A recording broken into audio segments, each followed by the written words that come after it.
Assalamualaikum warahmatullahi wabarakatuh.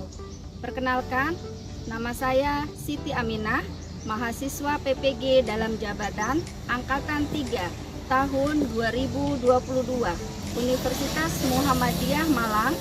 Nomor peserta PPG 8762 9800 99038. Nomor induk mahasiswa 2022 10 631 012741. Nomor daftar ujian 2022 721 595. Berikut bukti bahwa saya telah melakukan pendaftaran UKM PPG tahun 2022.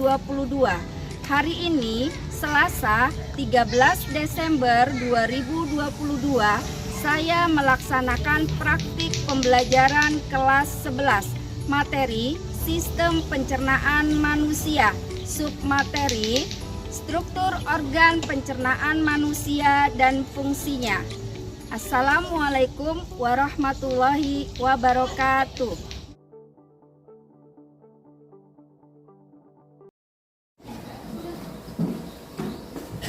Assalamualaikum warahmatullahi wabarakatuh. Waalaikumsalam warahmatullahi wabarakatuh. Apa kabar kalian hari ini? Alhamdulillah sehat semua, luar biasa. Allahu Akbar. Alhamdulillah. Untuk menambah keberkahan untuk kegiatan pembelajaran kita hari ini, kepada ketua kelas Nabil, ibu minta bantuannya untuk memimpin doa. Istaizu al-an ikra'u ad-du'a.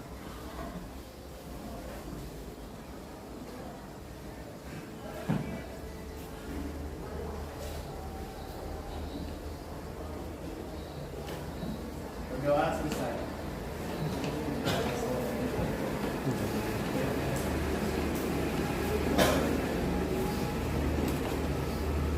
Baik ibu, ini akan mengecek kehadiran hari ini. Siapa yang tidak hadir hari ini? Hadir semua. Alhamdulillah hadir semua hari ini ya. Bisa belajar bersama-sama. Baik.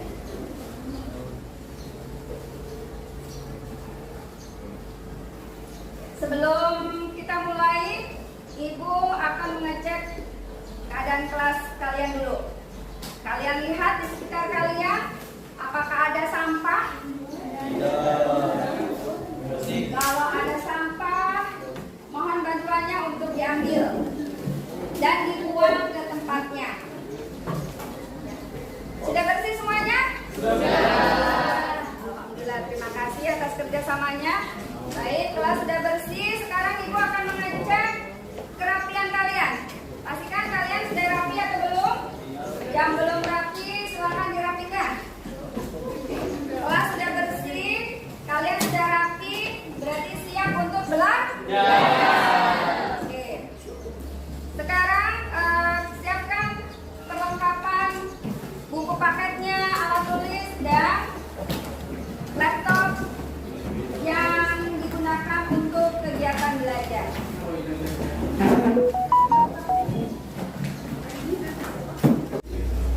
Baik. Sebelum kita mulai pelajaran, ibu ingin mereview sedikit materi yang sebelumnya. Sebelumnya kita belajar tentang apa? Peredaran darah manusia. Tujuan dari peredaran darah manusia salah satunya apa? Menyalurkan zat makanan. Betul, hebat ya, terima kasih. Menyalurkan zat makanan ya. Nah, makanan itu dari mana? Bisa masuk ke dalam tubuh? Iya, dari sistem pencernaan. Jadi pada hari ini kita nanti akan belajar tentang sistem pencernaan makanan pada manusia.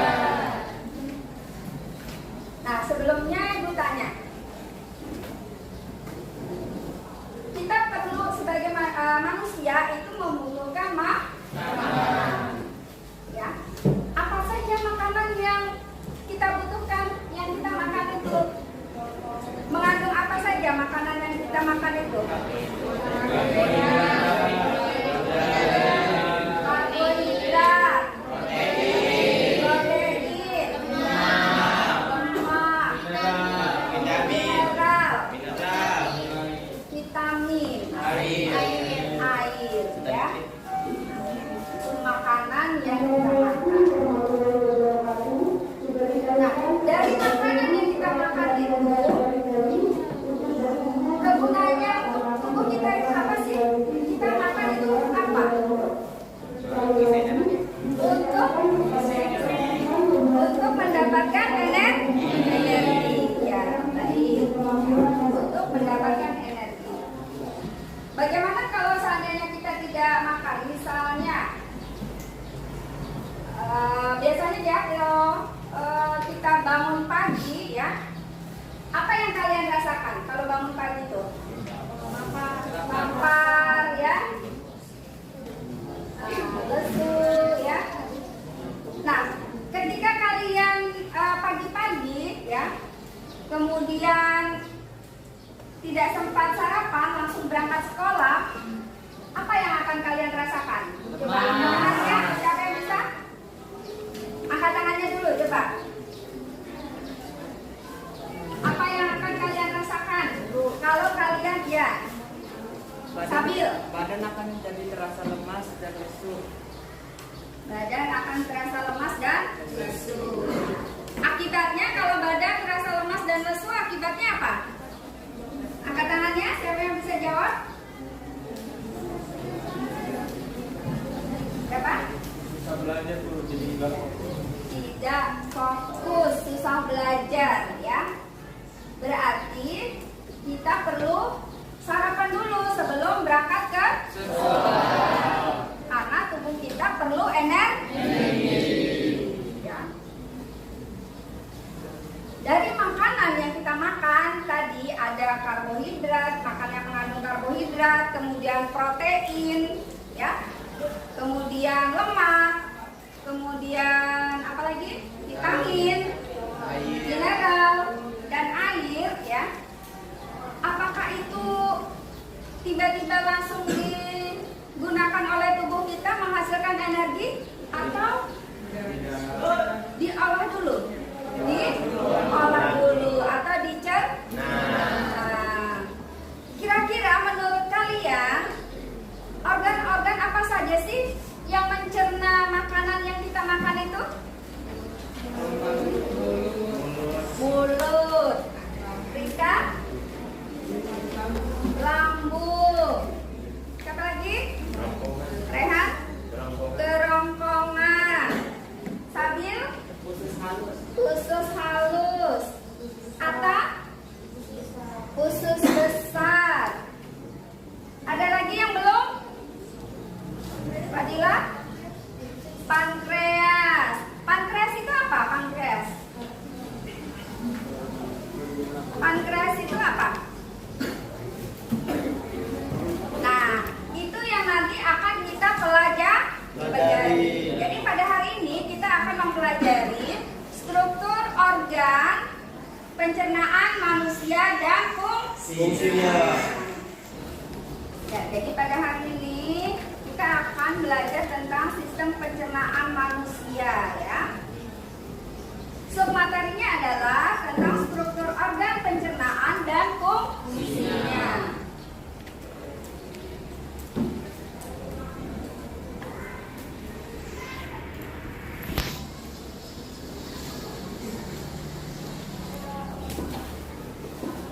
Tujuan pembelajaran kita hari ini adalah melalui kegiatan mengamati video dan gambar pada media slide PowerPoint, peserta didik mampu bekerja sama menentukan struktur dan fungsi organ penyusun sistem pencernaan manusia dengan tepat.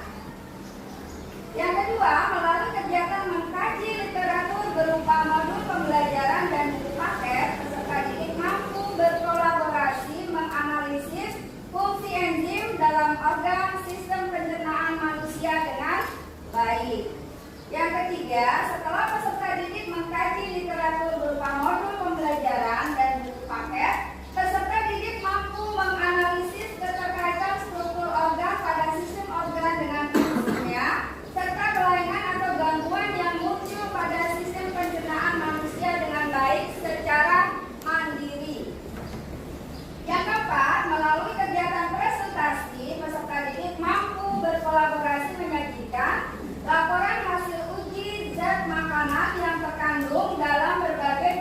pengolahan makanan dikaitkan dengan kebutuhan energi setiap individu serta teknologi pengolahan pangan dan kemasan makanan dengan baik.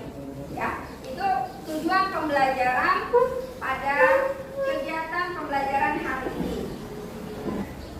Ibu akan sampaikan garis besar pembelajaran hari ini. Ya, yang pertama nanti ada pretest, kemudian video pembelajaran dan orientasi masalah, pembentukan kelompok, diskusi kelompok, kemudian presentasi penguatan materi, kesimpulan, post test, refleksi, penugasan. Ya, itu adalah kegiatan garis besar pembelajaran hari ini. Oke, yang pertama kita pretest dulu. Ya, siapkan HP kalian. Linknya sudah Ibu bagikan di grup. Ya, silakan bisa dibuka. Passwordnya Ukin22, huruf besar semua. Passwordnya Ukin22. Waktunya 3 menit dari sekarang. Ukin22 huruf besar. Ada perbandingan antara tes dan hasil. Gak boleh lihat buku ya.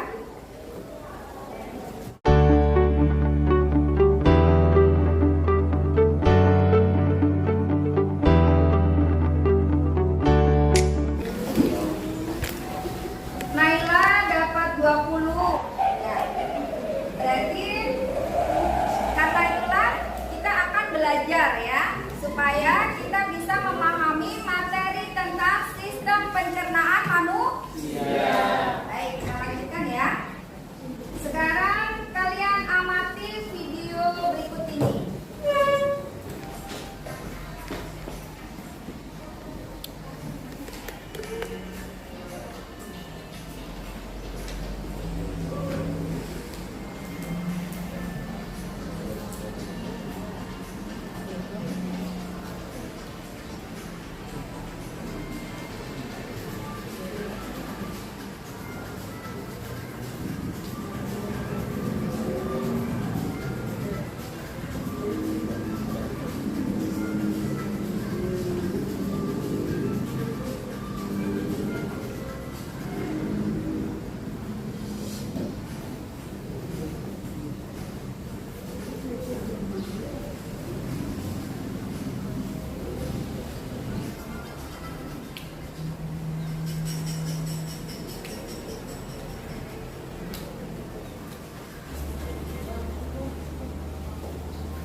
Apa yang dapat kalian amati dari video tersebut? Ya, silakan. Dengan makan makanan bergizi, jadi proses pencernaan kita jadi lancar, Bu. Nah, jadi dari tayangan tadi kita bisa melihat ya bahwa ada dua kegiatan ya, ada dua kegiatan yang ditayangkan dari video tadi. Yang pertama kegiatan orang makan, yang kedua kegiatan orang BAB ya, pergi ke toilet BAB ya. Nah, dari kegiatan makan tadi itu kan makanan bentuknya macam-macam ya. Nah, ada buah kan bentuknya padat ya, buah apel misalnya, kemudian nasi. Nah, kemudian dikeluarkan lewat BAB tadi. Kira-kira menurut kalian apakah nasi, kemudian buah apel tadi yang dimakan, kemudian sayur, ya, kemudian ada apa lagi lauknya tadi, misalnya tempe, tahu, apakah ketika akan dikeluarkan itu bentuknya seperti itu? Tidak. Berarti makanan yang dimakan tadi oleh anak tersebut itu akan dicerna atau diolah, ya. Jadi mengapa manusia itu perlu makan ya? Jadi untuk kebutuhan apa? Energi. Kemudian apakah makanan memiliki pengaruh bagi tubuh manusia? Iya. Ya. Bagaimana makanan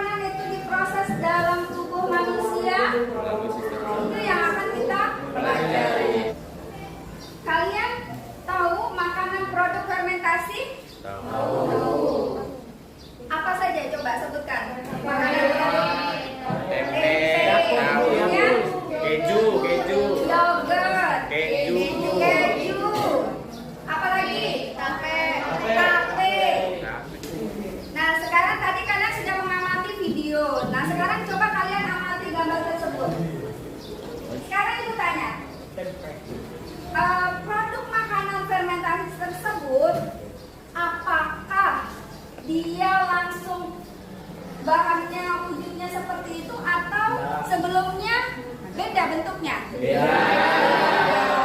Contohnya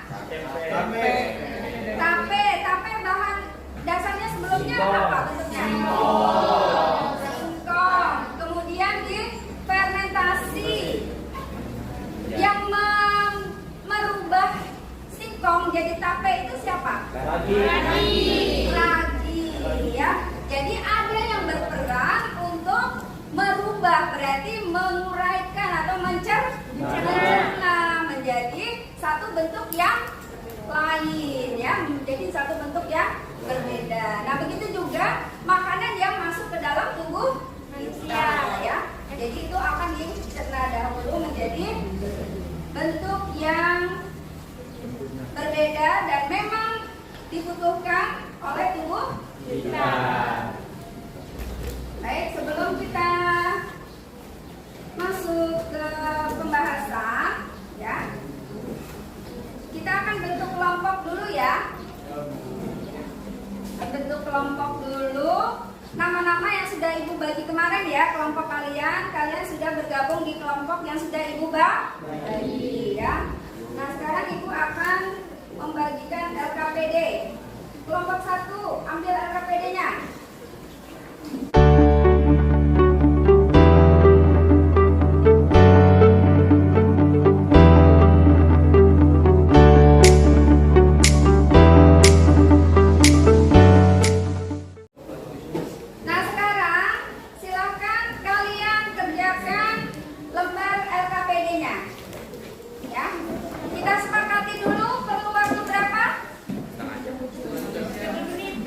Berapa menit? 10, 15, 20? 30. Berapa? 30. 20.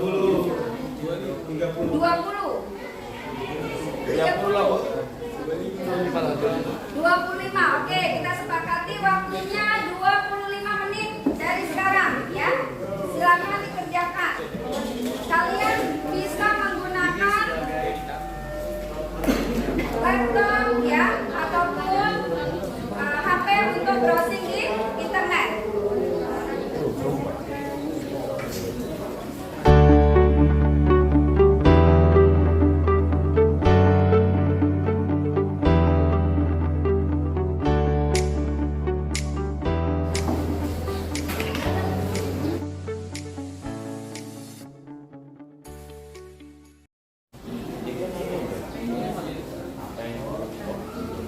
Sekarang kita lanjut ke presentasi, ya. Ya, silakan kelompok 2. Ya. Udah kan? Assalamualaikum warahmatullahi wabarakatuh. Waalaikumsalam warahmatullahi wabarakatuh. Kami dari kelompok 2 hari ini akan menjelaskan mengenai sistem pencernaan manusia. Pada gambar yang teman-teman lihat ada di bagian A.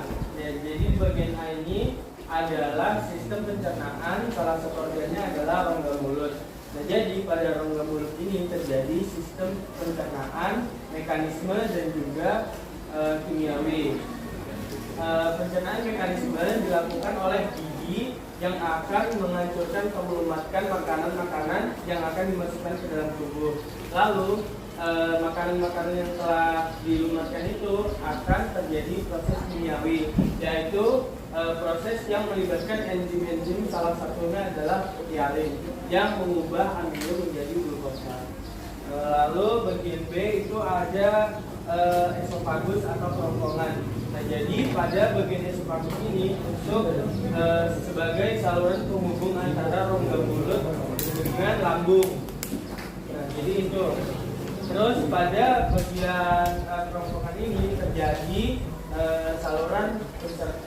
terjadi pencernaan secara mekanik. Ya, itu disebut dengan gerak peristaltik, yaitu gerak yang disebabkan oleh otot-otot esofagus yang mendorong makanan ke lambung. Lambung ini oleh huruf C. Nah, Nah, jadi pada bagian C ini disebut lambung. Pada bagian C ini terjadi pencernaan, proses pencernaan secara kimiawi, yaitu di dalam sini ada enzim-enzim tertentu yang menguraikan makanan-makanan yang telah dibawa oleh esofagus. Ada 4 enzim. Yang pertama ada HCl. HCl itu asam klorida. Jadi pada lambung ini terdapat asam klorida yang berfungsi sebagai pencerna atau bisa sebagai pembunuh bakteri yang dibawa oleh makanan. Lalu ada renin. Nah, renin ini berfungsi sebagai pengubah pencerna susu menjadi kasein. Terus yang D. Nah, yang bagian D ini ada pankreas. Nah, jadi pankreas ini berfungsi sebagai penghasil enzim-enzim seperti amilase, lipase, dan juga tripsin. Lalu bagian E. Bagian ini ada hati. Nah, jadi hati ini berfungsi sebagai sekresi empedu, menghasilkan cairan-cairan yang digunakan oleh empedu. Lalu ada empedu bagian G. Jadi bagian G yang hijau ini disebut empedu. Empedu itu berfungsi sebagai pencerna lemak. Jadi lemak-lemak yang diperoleh dari makanan akan dicerna oleh organ empedu. Lalu bagian F.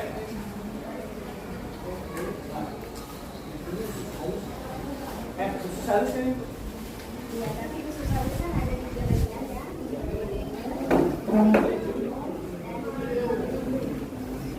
Kalau yang berdekatan dengan bagian lambung akhir,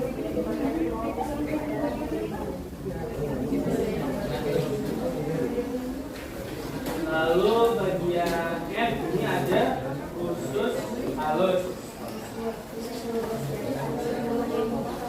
Jadi usus halus ini dibagi menjadi 3. Yang pertama ada usus 12 jari atau yang disebut dengan duodenum. Nah, jadi fungsi dari usus halus ini adalah untuk emulsi lemak dan penghasil enzim. Lalu setelah makanan tersebut melalui usus 12 jari akan masuk ke dalam bagian duodenum. Itu adalah berfungsi sebagai pelanjut dari usus 12 jari untuk melakukan proses penyerapan nutrisi.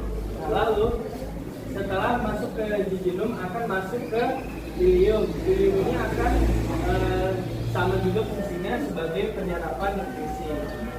Lalu ada kolon. Nah, jadi kolon itu adalah bagian dari usus besar. Jadi pada usus besar ini akan terjadi penyerapan nutrisi yang dilanjutkan dari usus halus dan juga terjadi pembusukan makanan oleh bakteri coli dan akan pada usus besar ini akan dibentuknya feses yang akan dikeluarkan oleh tubuh. Lalu lanjut ke I. Ini adalah bagian rektum.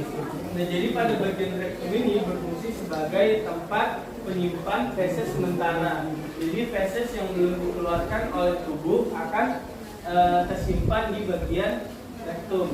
Lalu bagian terakhir dari sistem pencernaan manusia adalah anus. Nah, jadi pada anus ini adalah saluran keluar feses-feses sisa dari sistem pencernaan manusia yang tidak terpakai akan dikeluarkan melalui anus. Sekian dari kami. Wassalamualaikum warahmatullahi wabarakatuh. baik. Nah, sekarang kita jawab satu pertanyaan. Silakan. Silakan Mahmud ingin bertanya. Apakah jika seorang mengalami tersedak dapat menyebabkan kematian? Itu tergantung. Jadi tersedak itu terjadi apabila ada benda asing yang masuk ke dalam faring atau tenggorokan. Nah, jadi di bagian sini itu ada yang namanya epiglotis atau tempat keluar masuknya makanan ke kerongkongan. Dan jadi itu pada saat kita bernapas saluran kerongkongan itu akan tertutup. Dan nah, saat kita makan saluran pernapasan tertutup. Nah, biasanya kita tersedak itu jika kita saat makan terus sambil berbicara. Nah, jadi epiglottis itu bisa dibilang bingung mau tutup yang mana. Gitu. Nah, jadi pada saat kan itu saluran pernapasan. Kalau misalnya benda asingnya itu tetap berada di dalam situ, tetap berada di saluran pernapasan dan nggak keluar, itu akan mengganggu dari sistem pernapasan dan menurunkan kinerja dari organ-organnya, sehingga dapat berisiko kematian. Ya, benar ya. Jadi tersedak itu juga menjadi suatu hal yang berbahaya ya bila kita tersedak, karena pada sistem pernapasan itu tidak ada saluran pengeluaran. Oleh karena itu tidak boleh ada benda padat yang masuk ke dalam sistem pernapasan karena dia tidak ada saluran pembuangannya. Yang boleh masuk ke sistem pernapasan adalah berupa gas ya. O2, ada pertukaran antara oksigen dan CO2 atau karbon dioksida. Benda padat tidak boleh masuk. Dan resiko terbesarnya adalah bisa mengakibatkan kematian. Baik, silakan di closing. Dari kelompok 2, kalau ada salah mohon dimaafkan. Wassalamualaikum warahmatullahi wabarakatuh. Waalaikumsalam warahmatullahi wabarakatuh. Terima kasih pada kelompok 2. Lanjut kelompok 1.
BAB ya.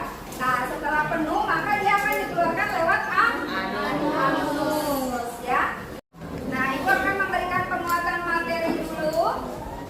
Nah, ini adalah diagram dari organ pencernaan manusia ya. Jadi dimulai dari mulut. Nah, fungsinya itu di mulut terjadi proses pencernaan secara mekanik oleh gigi ya, serta secara kimiawi oleh enzim penjalin yang mengubah amilo menjadi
ketika bagian dari organ sistem pencernaan kita itu mengalami gangguan, maka akan terjadi suatu penyakit. Nah, diantaranya itu ada gastritis, kemudian sembelit, ya. Sembelit itu apa? BAB. Iya, disebut juga konstipasi, ya. Ada ambeien, kemudian radang usus buntu, ya. Kemudian ada diare dan batu empedu, itu diantaranya. Nah, kemudian ketika tersedak tadi ya, nah jadi tersedak itu sangat berbahaya ya, bahkan bisa berakibat fatal ya, karena ketika tersedak ya, itu makanan yang membuat berbahaya itu ketika dia masuk ke dalam saluran pernapasan. Karena pada saluran pernapasan itu tidak ada saluran pengeluaran yang merupakan saluran buntu. Nah, itu yang bisa menyebabkan resiko yang sangat berbahaya, bahkan bisa mengakibatkan kematian ketika tersedak. Nah, kemudian bagaimana ketika kamu sakit ya? Ada beberapa perubahan yang terjadi dalam tubuh ya. Salah satunya adalah diproduksinya hormon sitokin yang menyebabkan nafsu makan kamu menjadi turun ya. Tuh berapa jam berapa? Oke. Selanjutnya, sebelum kita masuk ke post test, ambil kesimpulan dulu. Jadi kesimpulan dari pembelajaran hari ini apa? Siapa yang bisa memberikan kesimpulannya? Ambil kesimpulannya apa hari ini? Ya, silakan berdiri. Jadi kesimpulan dari pembelajaran hari ini, yang pertama pastinya kita tahu organ-organ penyusun dalam pencernaan manusia. Lalu kedua, kita tahu bahan makanan yang baik untuk kesehatan kita. Lalu juga dengan gangguan penyakit yang terjadi pada sistem pencernaan. Baik, terima kasih. Lanjut, siapa yang mau menambahkan hal ini bisa? Silakan.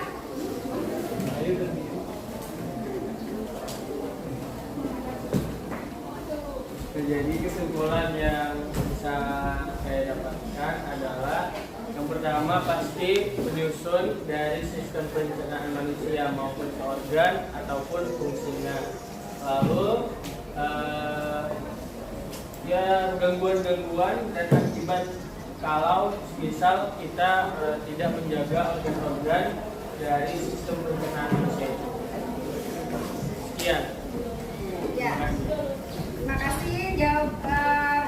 Demikian ya kesimpulan pembelajaran hari ini ya. Ya, sebelum kita ke post test, itu ingin tanya bagaimana pembelajaran hari ini? Tepuk tangan dulu buat semuanya.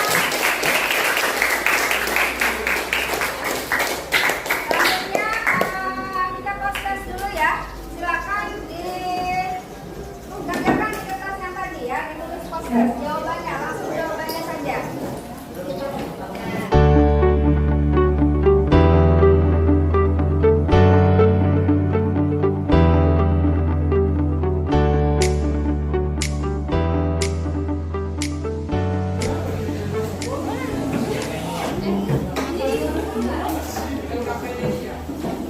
Reviewnya ya, jadi berdasarkan hasil post test tadi ya, sudah ada perubahan ya, banyak yang meningkat, yang tadinya 20 pada saat pretest, kemudian pada saat post test itu menjadi 80 ya.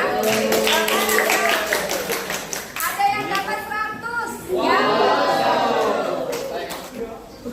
Kegiatan berikutnya ya, Ibu akan memberikan penugasan kepada kalian ya, yaitu kita nanti akan melakukan uji zat makanan ya. Jadi kalian mempersiapkan di rumah ya, tugas di rumah mempersiapkan alat dan bahan untuk uji zat makanan.